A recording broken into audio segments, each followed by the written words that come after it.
കാലമാടന്റെ പെണ്ണ്. രചന നിലാവിന്റെ കൂട്ടുകാരി. അവതരണം സാലിം കരുളായി.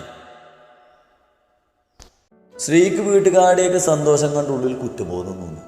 അവളും ശിവനും തമ്മിലുള്ള വിവാഹം മുടങ്ങുമ്പോൾ ഉണ്ടാകുന്ന എല്ലാവരുടെയും പ്രതികരണം ഓർത്ത് അവൾക്കുള്ളിൽ ചെറിയ പേടി തോന്നിയെങ്കിലും ശിവനെ വിവാഹം കഴിച്ച് ജീവിക്കേണ്ട അവസ്ഥയോർക്കുമ്പോൾ ഉള്ളിലുള്ള കുറ്റബോധമൊക്കെ എങ്ങോ പോയി വിളിക്കും. സാധാരണ കട്ടിൽ കണ്ടാൽ ഉറങ്ങുന്ന സ്ത്രീക്ക് ആ രാത്രി ഏറെയായിട്ടും ഉറങ്ങാൻ കഴിഞ്ഞില്ല. പലതും ഓർക്കും തോറും കണ്ണുകൾ നിറഞ്ഞതും അവൾ ഉറങ്ങിക്കിടന്ന വല്യച്ഛനെയും വല്യമ്മയും ഉണർത്താതെ പതിയും മുറിവിട്ടിറങ്ങി. മുറിയിൽ നിന്നിറങ്ങിയ ശ്രീ നേരെ പോയത് ഉറങ്ങിക്കിടന്ന ദാസന്റെയും ജാനകിയുടെയും അടുത്തേക്കായിരുന്നു. അച്ചോ! അവരുടെ നടുവിലേക്ക് നുഴഞ്ഞു കയറി കിടന്ന് ഉറങ്ങിക്കിടന്ന അയാളുടെ മീശ പിടിച്ച് വലിച്ചുകൊണ്ട് വിളിച്ചു. എന്റെ ജാനകി, അടങ്ങിക്കിടക്ക് നീ. ശ്രീയുടെ കൈ തട്ടി മാറ്റി ദാസൻ ഉറക്കത്തിൽ പറഞ്ഞു. അയ്യടാ, എന്താ വക്കീലിന്റെ വിചാരം? ഇപ്പൊ ശരിയാക്കി തരാം കേട്ടോ കള്ള വക്കീലെ. ശ്രീ മനസ്സിൽ ഊറിച്ചിരിച്ചു. അച്ചോ! അയ്യോ, എന്റെ അമ്മേന്റെ ചെവി! ശ്രീ ഉറക്കെ ദാസന്റെ ചെവിയിൽ അലറി വിളിച്ചതും അയാൾ ഉറക്കത്തിൽ നിന്ന് ഞെട്ടി എഴുന്നേറ്റു. എന്താടി കുട്ടിപ്പിശാചി നിനക്ക് വേണ്ടത്? ബെഡ് ലാമ്പിന്റെ അരന്റെ വെളിച്ചത്തിൽ ബെഡിൽ ഇരിച്ചുകൊണ്ടിരിക്കുന്ന സ്ത്രീയെ നോക്കി ചോദിച്ചതും അവൾ ഒന്നുമില്ലെന്ന് ചുമൽ കൂച്ചി. പിന്നെ എന്തിനാണ് ഇങ്ങനെ കിടന്ന് അലറി വിളിച്ചേ? വെറുതെ ഒരു രസം. ശ്രീ പറഞ്ഞതും അയാൾ ദയനീയതയോടെ അയാളെ നോക്കി. അല്ല, നീ എന്താ മോളെ ഇവിടെ? നിനക്ക് ഉറക്കമൊന്നുമില്ലേ? അവരുടെ സംസാരം കേട്ടുകൊണ്ടെന്ന ജാനകി ചോദിച്ചു. ഞാൻ ഇന്നിവിടെ നിങ്ങളുടെ കൂടെ കിടക്കുന്നത്. അയ്യോ, അതെന്ത് പറ്റി? കൊച്ചു തമ്പുരാട്ടിക്ക് ഇവിടെ കിടക്കുന്നതിനേക്കാൾ കൂടുതൽ ഇഷ്ടം ഏട്ടൻ്റെ അടുത്തേയും കൂടെ കിടക്കാനല്ലോ. ആടിയങ്ങളുടെ കൂടെ കിടന്ന തമ്പുരാട്ടിക്ക് ഉറക്കം വരില്ലല്ലോ. ബെഡിൽ കിടന്ന് മൂടി പുതച്ചുകൊണ്ട് ശ്രീ പറഞ്ഞത് കേട്ട് ദാസനാക്കി ചോദിച്ചു. മോനെ ദാസൂട്ടാ, കുന്തിരിക്ക് എനിക്ക് ഇഷ്ടമാണ്. അത് കരുതി അതെന്നെ മൂട്ടിലിട്ട് പുകച്ചാലുണ്ടല്ലോ. പിന്നെ അസൂയക്കും കുശുമ്പിനൊന്നും മരുന്നുമില്ല. ഓ, അറിയില്ലായിരുന്നു. ശ്രീ പറഞ്ഞത് കേട്ട് ചിരിച്ചുകൊണ്ട് അവരവളുടെ അടുത്തേക്ക് കിടന്നു. അതെ, ഞാനിവിടുന്ന് പോകുന്നെന്നോർത്ത് നിങ്ങൾ സങ്കടപ്പെടേണ്ട. ഞാൻ എങ്ങോട്ടും പോകില്ല. നിങ്ങളുടെ കൂടെ ഇവിടെ തന്നെ കഴിഞ്ഞുകൊണ്ട്. അവളെ തന്നെ നോക്കിക്കിടന്ന ജാനകിയെയും ദാസനെയും നോക്കി അവൾ പറഞ്ഞു. അയ്യോടി, മര്യാദക്ക് നാളെ ശിവനെയും കെട്ടി പൊക്കോണം. ശ്രീ പറഞ്ഞത് കേട്ട് ജാനകി പറഞ്ഞു. പിന്നെ ഇപ്പം നടക്കും, കാത്തിരുന്നോ. നാളെന്താ ഉണ്ടാക്കാൻ പോകുന്നെന്ന് അപ്പൊ കാണാട്ടോ. എന്താ ശ്രീ നീ അങ്ങനെ പറഞ്ഞേ?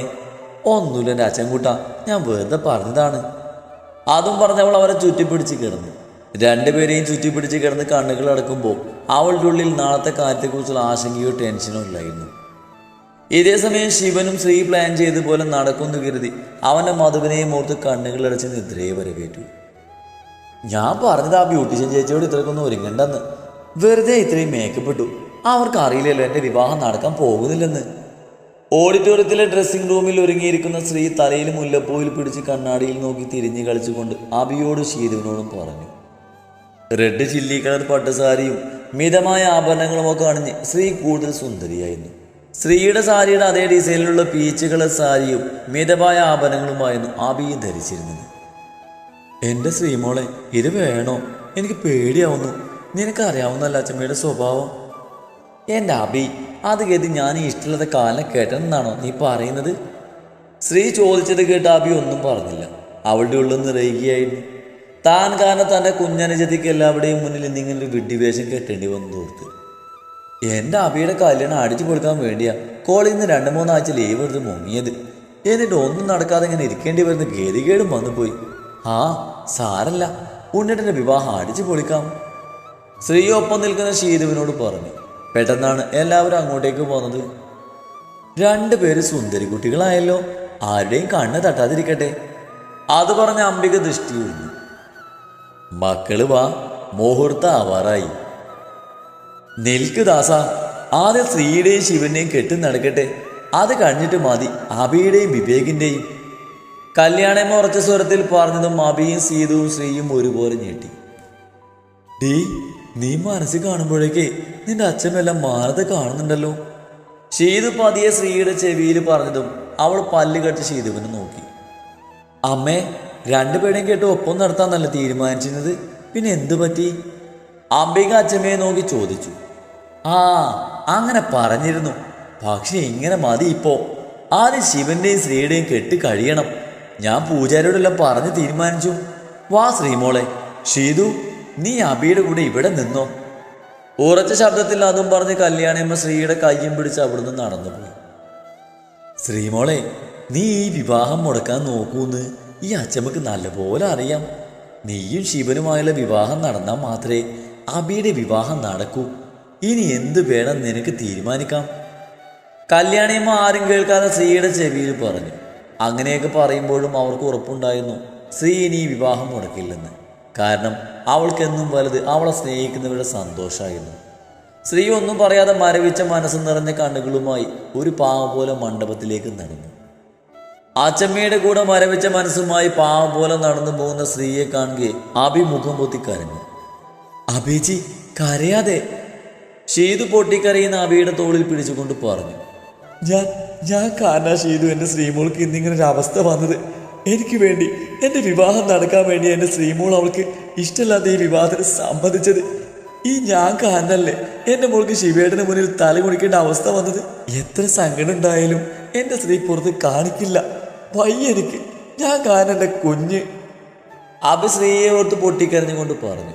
പലതും പറഞ്ഞ് പൊട്ടിക്കരയുന്ന അബിയെ എന്ത് പറഞ്ഞ് ആശ്വസിപ്പിക്കണമെന്ന് ഷീതുവിനും അറിയില്ലായിരുന്നു. ഉറ്റക്കൂട്ടുകാരുടെ അവസ്ഥയോർത്ത് അവളുടെ ഉള്ളൂന്ന് തീർന്നുണ്ടായിരുന്നു. ആച്ചമ്മയുടെ കൈയും പിടിച്ചവൾ കതിർ മണ്ഡപത്തിലേക്ക് നടന്നു. സദസ്സിനെ വണങ്ങി ശ്രീ ശിവന്റെ അടുത്തിരുന്നു. അവനവളെ നോക്കി പലതും പറയാൻ ശ്രമിക്കുന്നുണ്ടെങ്കിലും അവൾ മുഖം വീഴ്ത്തി അവനെ നോക്കിയില്ല. താൻ കാരണം ഒരിക്കലും അബിക്ക് സ്നേഹിച്ച ആളെ നഷ്ടപ്പെടരുതെന്ന് അവൾ ഉറപ്പിച്ചിരുന്നു. പൂജാരി കൊടുത്ത് അവൻ്റെ പേര് കൊത്തിയ താലി അവൻ്റെ കൈകളാൽ അവൾ അണിയിക്കുമ്പോൾ അവൻ്റെ കൈകളിലേക്ക് അവളുടെ 2 തുള്ളി കണ്ണുനീർ ഉറ്റി വീണു. അവളുടെ ഉള്ളു നിറയെ ശിവന് കൊടുത്ത വാക്ക് പാലിക്കാൻ പറ്റാത്തതുകൊണ്ട് തന്നോടുള്ള പുച്ഛമായിരുന്നു. അവൻ്റെ കൈയാൽ അവളുടെ സീമന്തരേഖ ചുവപ്പിക്കുമ്പോൾ ഒരുതരം മരവിപ്പായിരുന്നു അവൾക്ക്. അവൻ്റെ കൈകൾക്കുള്ളിൽ കിടന്ന് അവളുടെ കൈകൾ ഞെരിഞ്ഞമരുമ്പോഴും ആ വേദന അവൾ അറിഞ്ഞിരുന്നില്ല. ശരീരത്തിൻ്റെ വേദനയേക്കാൾ അവളെ തളർത്തിയത് മനസ്സിൻ്റെ വേദനയായിരുന്നു. സ്ത്രീയുടെ നെഞ്ചോട് ചേർന്ന് കിടക്കുന്ന ശിവനെന്ന് കൊത്തിയ താലി കണ്ടതും കല്യാണിയമ്മയുടെ മനസ്സും കണ്ണും ഒരുപോലെ നിറഞ്ഞു. അങ്ങനെ വിവാഹമെല്ലാം മംഗളമായി നടന്നു. വിവേകിൻ്റെ കൂടെ ചേർന്ന് നിൽക്കുമ്പോഴും അബിയുടെ ഉള്ളം സ്ത്രീയെ ഓർത്ത് വിങ്ങിക്കൊണ്ടിരുന്നു. വേദനയോടെയുള്ള അബിയുടെ നോട്ടം കണ്ടതും സ്ത്രീ അവൾക്ക് നേരെ ഒന്നുമില്ലെന്ന് പുഞ്ചിരിച്ച് കാണിച്ചു കൊടുത്തു. ഡേയ്, നീ എന്നെ ചതിച്ചല്ലേ? അതിനി അങ്ങോട്ട് നീ ഓരോ നിമിഷവും അനുഭവിക്കാൻ പോകുന്നേ ഉള്ളൂ. ആരും കേൾക്കാതെ ശിവൻ പതിയെ കുനിഞ്ഞവൻ നെഞ്ചോളം കഷ്ടിച്ച് പൊക്കമുള്ള സ്ത്രീയുടെ ചെവിയിൽ പറഞ്ഞു. അവൻ പറഞ്ഞത് കേട്ട് സ്ത്രീക്ക് 2 പറയാൻ നാവ് ധരിച്ച് വന്നെങ്കിലും അവളൊന്നും വേണ്ടിയില്ല. എല്ലാവരുടെ മുന്നിലും ഫോട്ടോ എടുക്കുമ്പോഴും ഉള്ളിലുള്ള വേദന മറച്ചു വെച്ച് പുഞ്ചിരി തൂകി അവൾ നിന്നു. ഈ സമയമെല്ലാം ശിവനുള്ളിലെ സ്ത്രീയോടുള്ള ദേഷ്യം അടക്കി നിർത്താൻ ഒരവസരത്തിനായി ക്ഷമയോടെ കാത്തിരുന്നു. ഭക്ഷണക്കഴിപ്പും വീണ്ടുമുള്ള ഫോട്ടോ എടുപ്പും കഴിഞ്ഞ് അവർ പോകാൻ ഇറങ്ങിയതും അതുവരെ അടക്കി നിർത്തിയ വേദന പുറത്തേക്ക് വരുന്ന പോലെ അവൾക്ക് തോന്നി. എൻ്റെ കുട്ടിക്ക് ഈ അച്ചമ്മയോട് ദേഷ്യമാണോ? എനിക്ക് എന്തിനാ എൻ്റെ കല്യാണിക്കുട്ടിയോട് ദേഷ്യം? ഇതവൻ്റെ വിധി. ശ്രീ പറഞ്ഞതും അവരവളെ വാരിപ്പുണർന്ന് നെറുകയിൽ മുത്തി. മുത്തശ്ശിയുടെ അടുത്ത് നിന്നും അവൾ അമ്മയുടെയും വല്യമ്മയുടെയും അടുത്തേക്ക് പോയി. അവരവളെ കെട്ടിപ്പിടിച്ച് ഓരോന്ന് അവളോട് പറയുമ്പോഴും ശ്രീ ഉള്ളിലെ കരച്ചിലും മറച്ചു വെച്ച് അനുസരണയോടെ തലയാട്ടി. എൻ്റെ ശശുവും ദാസും കൂടി ഞാനില്ലെന്ന് കരുതി ഒരു കുരുത്തക്കേട് ഒപ്പിക്കരുത് കേട്ടോ. പോടി കാന്താരി, അവരവളെ ചേർത്ത് നിർത്തിക്കൊണ്ട് പറഞ്ഞു. ശ്രീ അബിയോട് ശീതുവിനോടും എല്ലാം യാത്ര പറഞ്ഞ് പോകാൻ നേരം ഉണ്ണിയെ കുറെ നോക്കിയെങ്കിലും അവൻ എവിടെയും അവൾക്ക് കാണാൻ കഴിഞ്ഞില്ല. നിരാശയോടെ അവൾ തിരിഞ്ഞ് കാറിലേക്ക് നടന്നു. കുഞ്ഞൂസേ, നിറഞ്ഞ കണ്ണുകൾ തുടച്ച് വിയർത്തൊട്ടി ഉണ്ണി അവളുടെ അടുത്തേക്ക് വന്ന് വിളിച്ചതും ശ്രീ തേങ്ങിക്കൊണ്ട് അവൻ നെഞ്ചിലേക്ക് ചാഞ്ഞ് അവന് ഇറുകപ്പെടുന്നു. ഹേയ്, മാറി നിൽക്കും മോളെ, എൻ്റെ മേല് നിറയെ വിയർപ്പഴുക്കുവാണ്. സ്ത്രീയെ അടത്തി മാറ്റാൻ ശ്രമിച്ചുകൊണ്ട് ഉണ്ണി പറഞ്ഞെങ്കിലും അവൾ കൂടുതൽ അവനെ വലിഞ്ഞു മുറുക്കി പിടിച്ചു. ശിവ, ഇവളെ നിന്നെ ഏൽപ്പിക്കുക, പൊന്നുപോലെ അല്ലെങ്കിലും നോക്കിക്കോണേ. ശ്രീ പതിയെ അടത്തി മാറ്റി അവളെയും കൊണ്ട് ശിവന്റെ അടുത്തേക്ക് നടന്നു. ശ്രീയുടെ കൈ അവൻ്റെ കൈക്കുള്ളിൽ വെച്ചു കൊടുത്ത് ഉണ്ണി പറഞ്ഞതും ശിവൻ താല്പര്യമില്ലെങ്കിലും ഒന്ന് മൂളി. ഉണ്ണിയേട്ടാ വാ. ശ്രീ കാറിൽ കയറിയതും അവനെ കൈമാടി വിളിച്ചു. എന്താ കുഞ്ഞൂസേ? അവൻ അവൾക്ക് നേരെ കുനിഞ്ഞുകൊണ്ട് ചോദിച്ചു. അതെ, ഉണ്ണിയേട്ട കാർഡ് മാറ്റാണെങ്കിൽ ഒന്ന് എനിക്ക് തരണേ. ശ്രീ എന്തോ വലിയ സംഭവം പോലെ പറഞ്ഞതും ഉണ്ണി അവളെയും ഒന്നും അറിയാതെ എങ്ങോട്ടും നോക്കിയിരിക്കുന്ന ശിവനെയും ദയനീയതയോടെ നോക്കി. ഏട്ടൻ തരാം, അതോർത്തിന് നീ പേടിക്കണ്ട. എല്ലാവരുടെയും നിറഞ്ഞ കണ്ണുകൾ കണ്ടെങ്കിലും ശ്രീ ഒന്നും കാണാത്ത പോലെ നടിച്ച് സീറ്റിലേക്ക് ചാരിയിരുന്നു. അല്ല, നീ എന്തിനാ കരയുന്നേ? ശിവനും ശ്രീയും കാറിൽ കയറി അകന്നു പോകുന്നത് നോക്കി കണ്ണു തുറക്കുന്ന ശ്യാമിനോട് ശരത്ത് ചോദിച്ചു. ഇനി മുതലേ അവൾ നമ്മുടെ വീട്ടിലാണെന്ന് ഓർത്ത് കരഞ്ഞതാ. ശ്യാം മൂക്ക് വലിച്ചുകൊണ്ട് പറഞ്ഞു. അച്ചോ, ഈ ചെറിയച്ഛന് ഷിയമ്മ പേടിയാ. ചെറിയച്ഛന് പൊത്തത്തെ കയറ്റി ഷിയമ്മേനെ കയ്യിൽ നിന്ന് കുറേ അടി വിറ്റാറുണ്ട്. ആ ചൊങ്കത്തി കരഞ്ഞതാവും അല്ലേ ചെറിയച്ച? ശരത്തിന്റെ കയ്യിലിരിക്കുന്ന 4 വയസ്സുള്ള മിത്തുമോള് വാപതി ചിരിച്ചുകൊണ്ട് പറഞ്ഞു. നീ പൊടി കൂട്ടി പിശാചെ, നീ പോച്ചാ. ഡേ നിർത്ത്, രണ്ടാളും ആളുകൾ ശ്രദ്ധിക്കുന്നു. ശരത്ത് ചിരി കടിച്ചു പിടിച്ച് പറഞ്ഞതും ഷ്യാമ് രണ്ടുപേരെയും കൂർപ്പിച്ച് നോക്കിക്കൊണ്ട് അവിടുന്ന് പോയി. കാറ് മുന്നോട്ടെടുത്തതും ശ്രീ അതുവരെ ഉള്ളിൽ അടക്കി നിർത്തിയ സങ്കടമെല്ലാം മുഖം പൊത്തി പൊട്ടിക്കരഞ്ഞു തീർത്തു. സ്ത്രീയുടെ കരച്ചിൽ കണ്ടതും ശിവൻ അവളെ പുച്ഛത്തോടെ നോക്കി. എല്ലാം അവളുടെ വെറും കളികൾ മാത്രമാണെന്നാണ് അവൻ കണ്ടിരുന്നത്. അവൻ പതിയെ മുഖം പൊത്തി കരയുന്ന സ്ത്രീയുടെ ചെവിയിൽ എന്തോ പറഞ്ഞതും സ്ത്രീ കരച്ചിൽ നിർത്തി കണ്ണുകൾ തുടച്ച് അവനെ നോക്കി.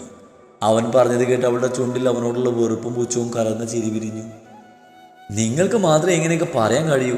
ഞാൻ എന്തിന് നിങ്ങളുടെ മുന്നിൽ ഇങ്ങനെ ഒരു സെന്റിമെന്റൽ ഡ്രാമ നടത്തണം? പിന്നെ ഒന്ന് നിങ്ങൾ ഓർക്കണം, എൻ്റെ ഗതികേട് കൊണ്ട് മാത്രം ഞാൻ നിങ്ങൾക്ക് മുന്നിൽ തല കുനിച്ചത്, അല്ലാതെ നിങ്ങളുടെ പവറോ പണമോ കണ്ടിട്ടല്ല. നിങ്ങളുടെ പണം കണ്ട് വീഴുന്ന കുറേ പെണ്ണുങ്ങളുണ്ടാകും.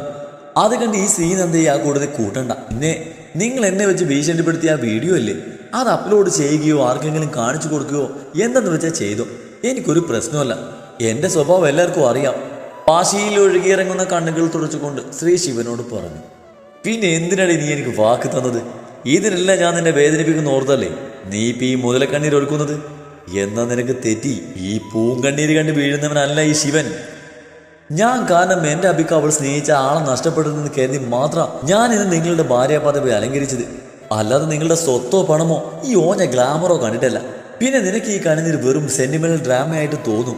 കാരണം നിങ്ങൾക്ക് ബന്ധങ്ങളുടെ വിലയൊന്നും അറിയില്ല. എന്ന് നിങ്ങൾ അതിൻ്റെ വിലയും എന്നെ പോലുള്ള അവസ്ഥയും മനസ്സിലാക്കുന്നോ അന്ന് നിങ്ങൾക്ക് മനസ്സിലാവും ഞാൻ ഇന്നൊരുക്കിയ കണ്ണീരിൻ്റെ അർത്ഥം. അതിന് നിങ്ങൾക്ക് ഞങ്ങളെ പോലുള്ളൊരു അവസ്ഥ വരില്ലല്ലോ.